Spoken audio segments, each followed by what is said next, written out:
Purchase your tracks today.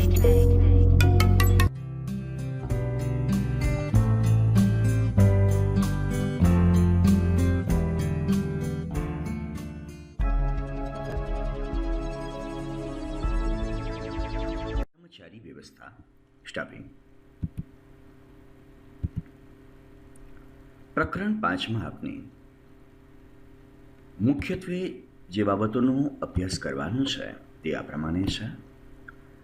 સર્વપ્રથમ કર્મચારી વ્યવસ્થાનો ખ્યાલ, તેના લક્ષણો, તેનું મહત્ત્વ, હ્યુમન રિસોર્સ મેનેજમેન્ટના ભાગ તરીકે કર્મચારી વ્યવસ્થા, કર્મચારી વ્યવસ્થાની પ્રક્રિયા, ભરતી, પ્રાપ્તિસ્થાનો અને પસંદગી, અને છેલ્લે છે તાલીમ અને વિકાસ.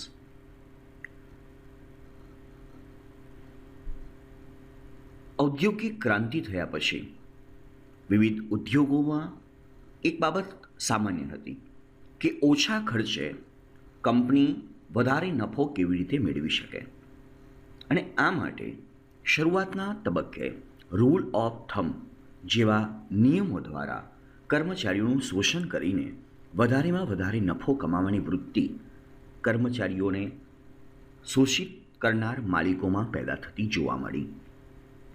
19મી સદીના અંતમાં કેટલાક સંચાલકોને એ બાબત પર સમજ પેદા થઈ કે ધંધાકીય એકમમાં આપણે જો ઉત્પાદન વધારવું હશે તો કર્મચારીઓને પણ ન્યાય આપવો પડશે, કર્મચારીઓની પણ સંચાલનમાં ગણના કરવી પડશે.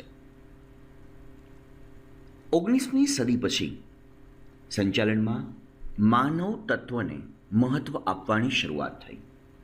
કર્મચારીઓની પસંદગીથી માંડીને તેઓની શક્તિ અને તેઓની વૃત્તિ વધારે એકમમાં કેવી રીતે ઉપયોગમાં લઈ શકાય તે માટે વિવિધ પ્રકારની યોજનાઓ હવે એકમમાં થવા માંડી.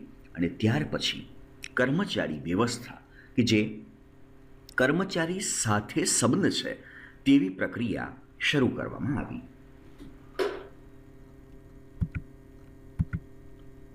કર્મચારી વ્યવસ્થા તંત્રનો ખ્યાલ.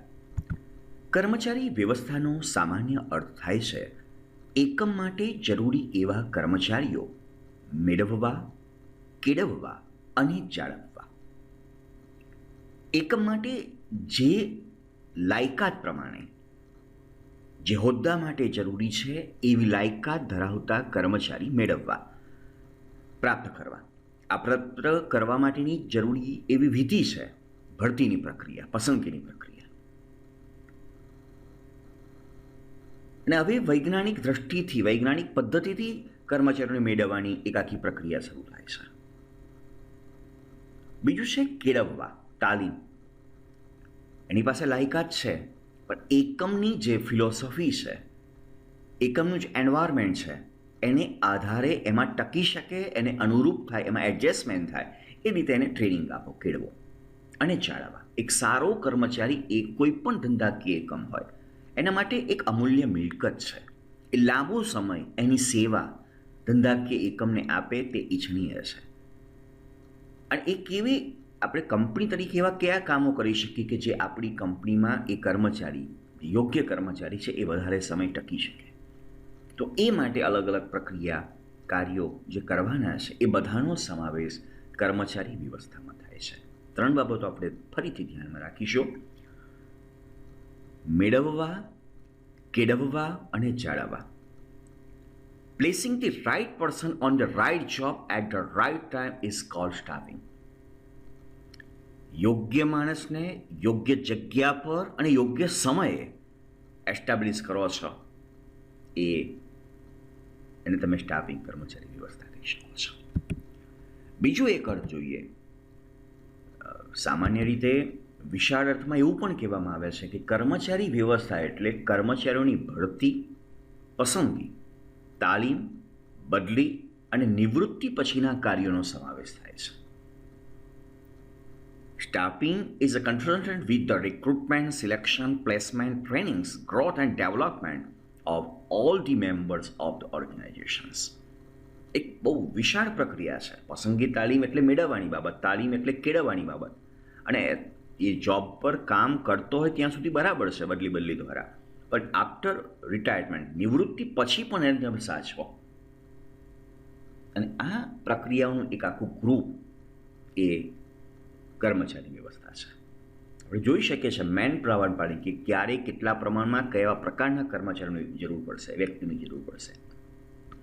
રિક્રુટમેન્ટ ભરતી કરો, સિલેક્શન પસંદગી કરો, ઓરિએન્ટેશન એના તાલીમનો એક ભાગ છે, ટ્રેનિંગ એન્ડ ડેવલપમેન્ટ, એપ્રિસિએટ એના સારા કામને પ્રમોટ કરો, મોટિવેશન આપો, પદોન્નતિ કરો. આ બધા જ કામ એ કર્મચારી વ્યવસ્થાનો એક ભાગ છે. કર્મચારી વ્યવસ્થાના કેટલાક લક્ષણો છે, કુલ 7 મુખ્ય લક્ષણો છે કે સંચાલનનું એક અગત્યનું કાર્ય છે, કાયમી પ્રક્રિયા છે, માનવ સંબંધો સાથે તે સંબંધિત છે, એકમની બધી જ પ્રવૃત્તિઓને ગતિશીલ બનાવે છે, સંચાલનના અન્ય કાર્યો સાથે તેને સંબંધ છે, વિસ્તૃત પ્રક્રિયા છે અને મૂડી ખર્ચ છે, રોકાણ છે. ક્રમશઃ આપણે આ બધાને જોઈએ છે. તો પહેલું છે કર્મચારી વ્યવસ્થા એ સંચાલનનું અગત્યનું કાર્ય છે. સંચાલનના જે અન્ય કાર્યો છે, સંચાલનના અન્ય કાર્યો એટલે આયોજન છે, વ્યવસ્થા તંત્ર છે, અંકુશ છે, સંકલન છે, એ બધા કાર્યોની જેમ કર્મચારી વ્યવસ્થા પણ એ સંચાલનનું અગત્યનું કાર્ય છે. કર્મચારી વ્યવસ્થામાં કર્મચારી, માણસ, માનવ તત્વને મહત્વ આપવામાં આવે છે અને એકમની બધી જ પ્રવૃત્તિઓ કર્મચારી એટલે કે માણસની આજુબાજુ જ ચાલતી હોય છે, એનાથી જ ચાલતી હોય છે અને એને લઈને એ સૌથી અગત્યનું કાર્ય છે. બીજું છે કર્મચારી વ્યવસ્થા એક કાયમી પ્રક્રિયા છે, કન્ટિન્યુઅસ પ્રક્રિયા છે. એકમની શરૂઆત પહેલાં સ્થાપના પૂર્વના તબક્કાથી, કારણ કે વિચાર કરનાર પણ જે પ્રમોટર્સ છે એ પણ એક માણસ છે. અહીં કર્મચારી એટલે માત્ર એમ્પ્લોયની વાત નથી, એક માણસ તરીકેની ગણનાની વાત છે. એકમ ધંધો શરૂ થાય, ધંધાનો વિકાસ વિસ્તરણ થાય કે ધંધાનો અંત લાવવાનો હોય, એને ફરજામાં લઈ જવાની હોય, બંધ કરવાની હોય, ત્યારે પણ તમારે કર્મચારીની જરૂર પડે છે. એકમના અસ્તિત્વ સાથે સંલગ્ન છે અને કોઈ પણ નાના મોટા પ્રમાણનું એકમ હોય, કર્મચારી વગર આપણે એકમના અસ્તિત્વની કલ્પના પણ કરી શકતા નથી. એટલે જ્યાંથી ધંધાનું પરિકલ્પનાની શરૂઆત થાય છે, સ્ટાર્ટિંગ પોઈન્ટ છે, ત્યાંથી કર્મચારીની જરૂરિયાત પડે છે અને જ્યારે એન્ડ પોઈન્ટ છે, અંતિમ બિંદુ છે, બંધ કરવાની થાય છે, ત્યારે પણ કર્મચારીની જરૂરિયાત છે. એને લઈને એ કન્ટિન્યુઅસ પ્રોસેસ છે. ત્રીજું છે માનવ સંબંધો સાથે નિસ્બત છે. ઉત્પાદનના જે 4 સંસાધનો છે એમાં કર્મચારી એ માત્ર જીવંત સાધન છે અને જીવંત છે એટલે એને સ્વમાન છે, અભિમાન છે, લાગણી છે, માગણી છે.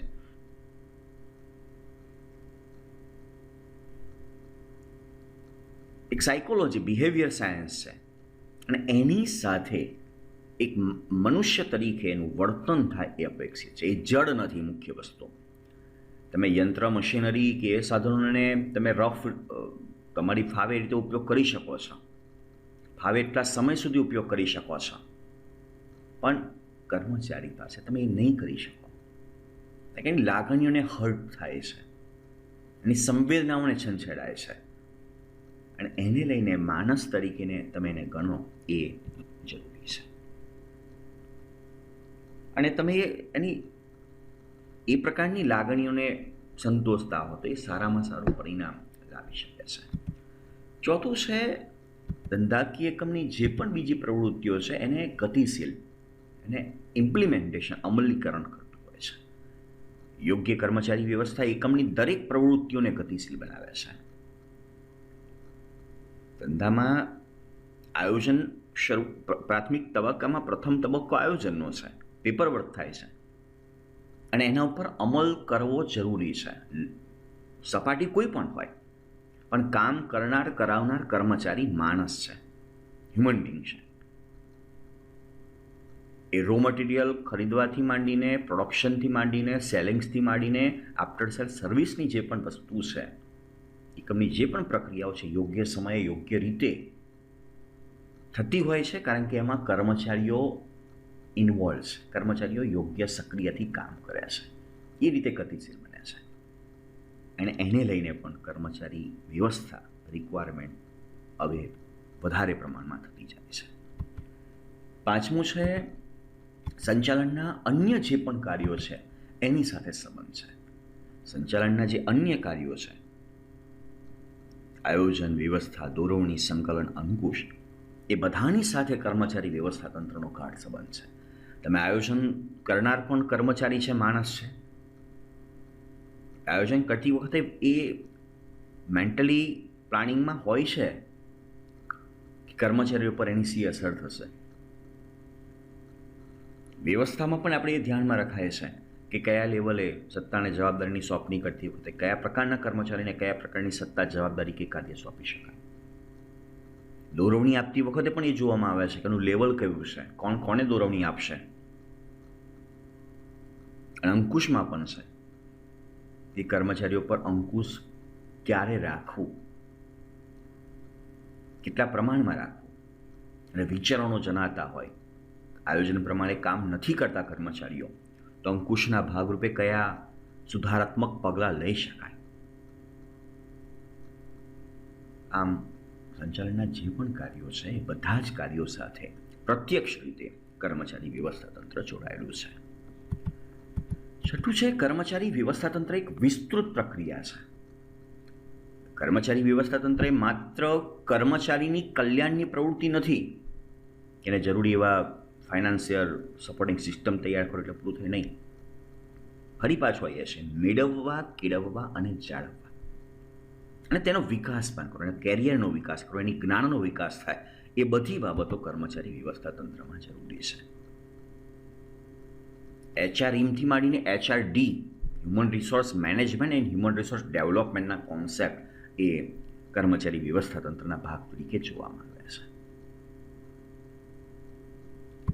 સાતમું છે કર્મચારી વ્યવસ્થા તંત્ર એ મૂડીરોકાણ છે. કર્મચારીની ભરતી, પસંદગી, તાલીમ અને વિકાસ માટે ધંધાકીય એકમમાં મોટા પ્રમાણમાં ખર્ચા થાય છે. બેલેન્સ શીટમાં આપણે ખર્ચમાં બતાવીએ છીએ, પણ આને મૂડી ખર્ચ કહેવાય છે, મૂડી રોકાણ કહેવાય છે. એક one type of the investment છે. અને આપણે કોઈ પણ જગ્યાએ રોકાણ કરીએ છીએ, રોકાણ એક ચોક્કસ સમય પછી એમાં કંઈક અંશે વ્યાજ વધારે, મુદ્દલ સહિત વ્યાજ કંઈક વધારે પરત આવતું હોય છે એક ચોક્કસ સમય પછી. એ રાહ જોવી પડે છે સમયની, 1-2 દિવસમાં નહીં આવે. અને આમાં એવું છે કે એક સારો કર્મચારી તમે પસંદ કર્યો છે, તાલીમ આપી છે, ભલે એની પાછળ ખર્ચો કર્યો હોય, પણ એવો યોગ્ય કર્મચારીનું સિલેક્શન ટ્રેનિંગવાળો પામેલું છે, તો તમારી કંપનીને, તમારા એકમને એ બહુ જ સારું વળતર એ એના કાર્ય દ્વારા, ઇનડાયરેક્ટલી નફા દ્વારા એકમને પ્રાપ્ત થાય છે. એટલે એને મૂડી રોકાણ, ઇન્વેસ્ટમેન્ટ તરીકે ગણવામાં આવે છે. ફરી પાછા જોઈ લઈએ છે કર્મચારી વ્યવસ્થા તંત્રના કેરેક્ટરિસ્ટિક્સ, લક્ષણો. પહેલું છે સંચાલનનું અગત્યનું કાર્ય છે. બીજું છે કર્મચારી વ્યવસ્થા એ કાયમી પ્રક્રિયા છે, શરૂથી અંત સુધી. કર્મચારી વ્યવસ્થા તંત્ર એ માનવ સંબંધો સાથે સંબંધિત છે, નિસ્બત ધરાવે છે. કર્મચારી વ્યવસ્થા એ એકમની તમામ પ્રકારની પ્રવૃત્તિઓને ગતિશીલ બનાવે છે. કર્મચારી વ્યવસ્થા તંત્ર સંચાલનના અન્ય કાર્યો સાથે સંબંધ ધરાવે છે. કર્મચારી વ્યવસ્થા તંત્ર એ વિસ્તૃત પ્રક્રિયા છે, અને કર્મચારી વ્યવસ્થા તંત્ર એ મૂડી રોકાણ છે.